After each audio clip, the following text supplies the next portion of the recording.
Okay, can you see me? Cool. Alright, I am at Sandbridge, Virginia. I'm going to hike all the way to North Carolina. There's a trail here. Let's see if I could show you some stuff. Alright, so this is kind of the starting point. This is a wildlife preserve. All really cool stuff. And this is the trail start. People on the trail. This is both a bike and hike trail. I'm going to be going to Falls Cape. There's a visitor center about 4.5 miles here. That'll be probably a stopping point. Alright, let's go for it. So this is I'm going backwards. So this is the opening gate to the West Dike through Sandbridge. And it says, the sign read, 8.4 miles to the North Carolina border. So let's keep on going. Okay, just to give an appreciation of the first several miles of this trail. Just gravel road. Only hikers and bikers allowed, although they do give tours of the area. This is the water. It's not exactly the ocean, but the ocean's actually over there. Way over those trees. Okay, keep on going.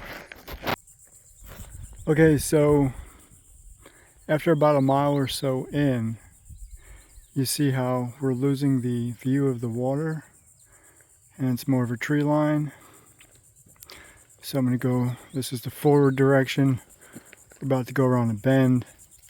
So about another 2 miles or so in is the visitor center, and I'll re-pick up the video there. Okay, we just passed another gate. See? West Dike open for hiking and bicycling. Woo! Don't do that too fast. We're going to Falls, not falls. There's no falls here. We're at ground level. We're at sea level. Falls Cape State Park. Visitor center is that way. Maintenance vehicle coming up. So we're going to go this way. We're going to go past the visitor center. I'm going to let this truck pass. And we're going forward. I got to take a picture of the video. You pass here. So this is the path. About a half mile to the visitor center. Right over here is the park ranger's home. And pretty soon, there's camping areas. This is a campsite too. So not only can you hike all the way to North Carolina, but you can camp here overnight. And if you're a military veteran or a service member, you have access to the park free. So keep that in mind, veterans. Okay. We're going to continue straight, but the visitor center is over here. You can see the building a little bit. Of course, official state park vehicles are here. And this is the visitor center. Very nice. So there's always somebody in, and I'll just do a real quick visitor center gift shop video here. Boom, boom, boom. Visitor center, cool.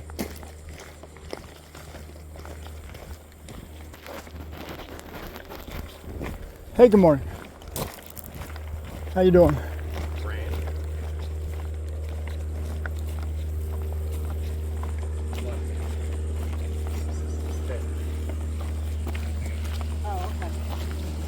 And we have all this. southernmost peak until you get to North Carolina. Hey! And here we go. Of course you have to run into some people, but anyway, so 5 more miles or so, and we're on our way to North Carolina. And so are other people.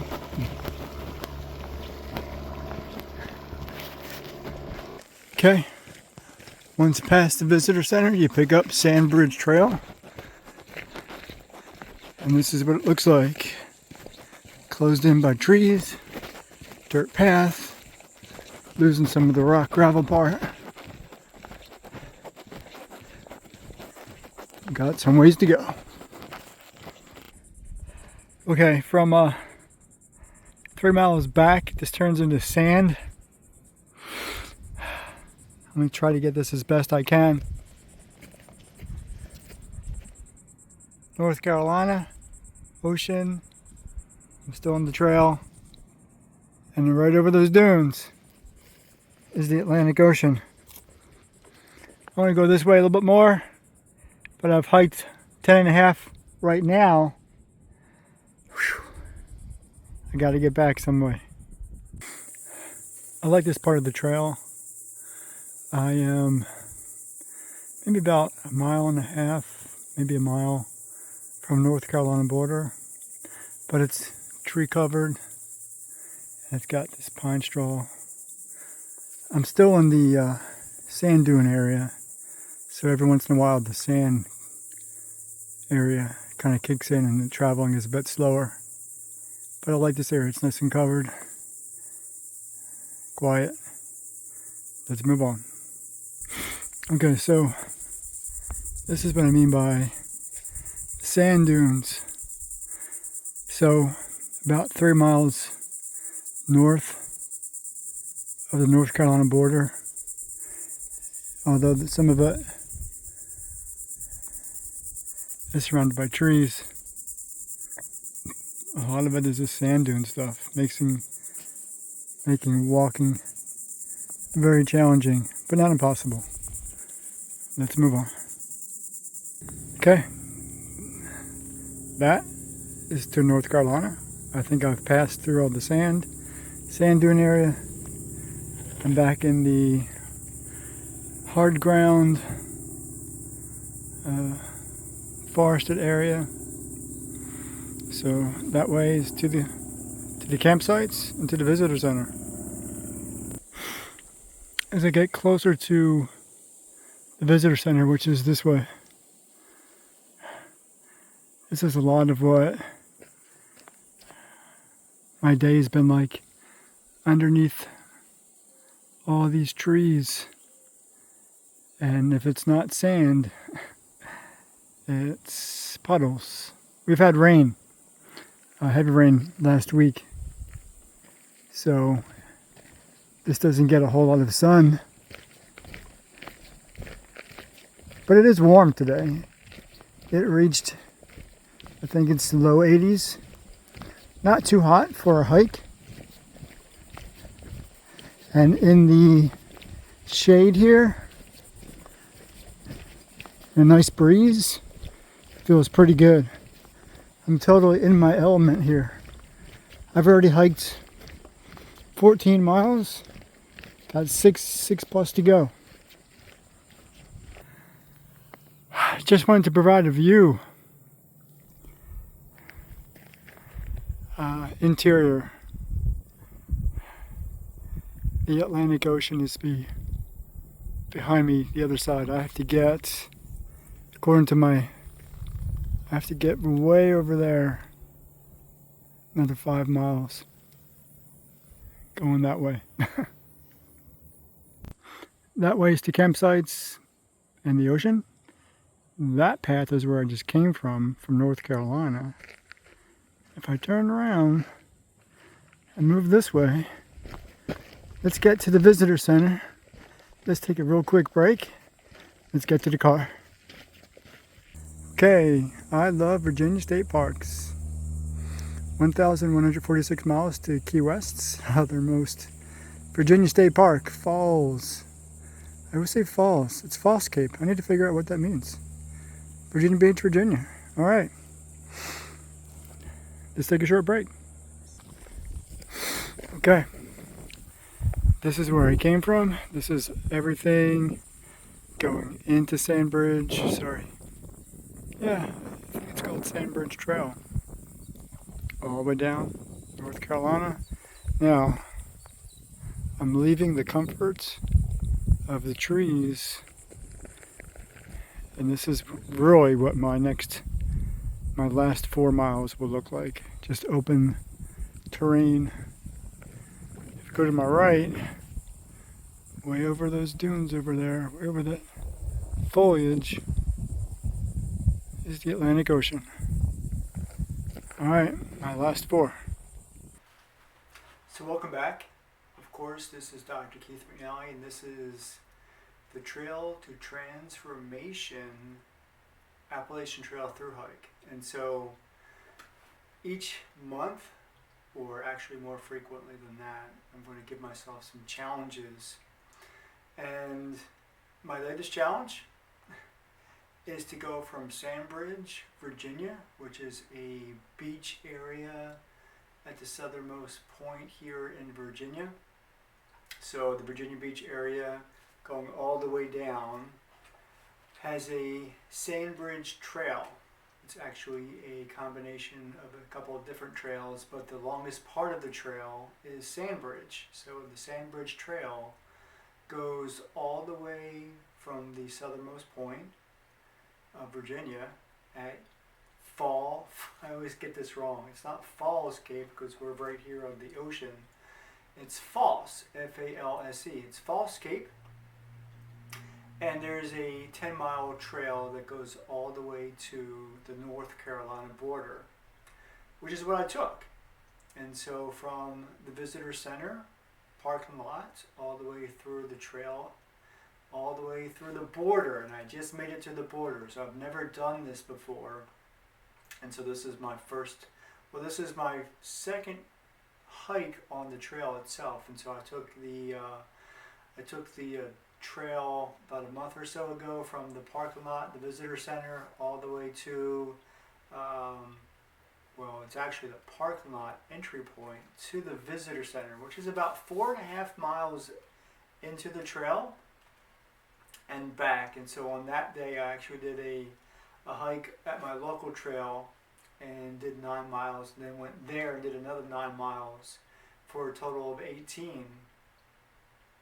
This time I was going to go all the way to North Carolina, and I did, but just to the border. And so the trail continues along. I'm not quite sure how long, but it eventually makes its way to the Atlantic Ocean, northern part of North Carolina. And so I'm going to go back and do that. And so the trail has a couple of different hiking points. It starts off at very gravel, rocky, hard rock road. Goes into, more of a dirt end, and since we've had rain recently, it was a lot of mud. And then at the southernmost point, it actually turns into sand, so it's a sand dune. So, and that of course, if you're hiking with a pack, or actually just walking a sand dune, you know how hard that is. But hiking with a 30-pound pack, a day pack for that matter, was very challenging. So going into the last 2.5 miles and then coming out, about 5 miles of the trek was all in sand. And so what did I carry with me? What's in my ruck? Well, let me tell you. Let's take a look. I always carry my sleeping bag. I do always carry my sleeping bag because you never know where. It actually adds some pretty good weight. And at the base part of it, this is my rain jacket. Extra clothes. And for this particular hike, it's just pants and shirt and some socks. Down here you see my sleeping bag. I did not take that with me this time. And of course you see my bear vault. I did not take that with me this time either. But this has kind of been a keepsake. It's empty right now, but I typically keep some gear in there. I do have my sleeping bag. I always keep that with me. It's kind of just always have that for practice because I'm going to make the AT. So let's see. Water. Bunch of water. So this has been refilled with my tap. This used to be Propel grape, but it now just has regular filtered water. I've got a home filter system, so regardless of what spout it comes out of, it's filtered water. I'm looking for the amount of liters. Just over 1. No, I'm sorry, this is 1 liter. So I always carry that with me. I actually carry 2 whole liters. Then I also carry this guy. So these are on the back side. These are on this side. Then I carry this. This is my immediate reserve. I think this is 3/4 of a liter.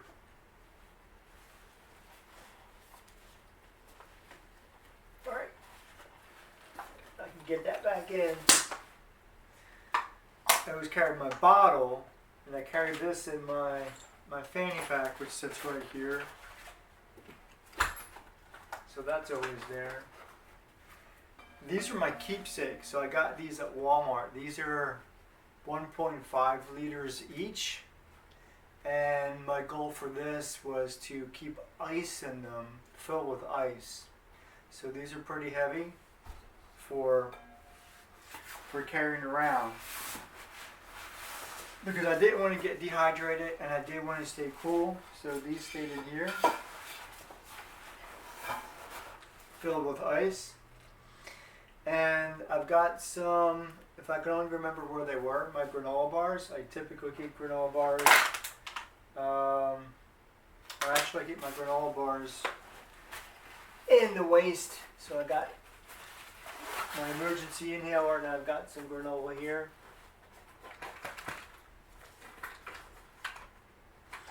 Actually, my emergency inhaler is over there. Got some granola. So I've got about 3 liters worth of water. I got 2 containers full of ice. And because this was only a day trip, this was going to be an immediate energy burst. So this is just iced tea. Love iced tea. Sweet tea from Pure Leaf. Had 2 of these. So at the halfway mark, about 10 miles in, had one of these with the granola. Really only had about half a cup of this. When I'm on the trail and I'm hiking, it's really pure adrenaline that keeps me going. So I had 2 of these, one for the halfway mark and one for the finish line. So this was really good at the finish line and it was really good at the halfway mark. And that was really about it. And so sleeping bag, rain gear, extra clothes, and really the heavy part was the 2 containers of ice. And that really took me all the way to North Carolina and back. And I'm going to take a snapshot of the total miles. I think my reading glasses are crooked. So anyway, total miles 20.78, so almost 21 when I go back next time. So I'm going to make this a regular trip. This is a really good challenge for me. A 20 or 21 mile hike in a day is really good. And it may sound crazy for many of you out there, but for me that's a good hike day. And so my average typically is I do 14-mile days before I go to work, and then of course I hit the gym with some basic, bench pressing, pull-ups, squats, shoulder presses, the basic standard stuff. And I'm just going to challenge myself with really long day hikes and even overnight camping between now and April 1st. April 1st, 2025 is my launch date for the AT. So with that, keep hiking, and I wish you the best. I'll see you next time. Take care.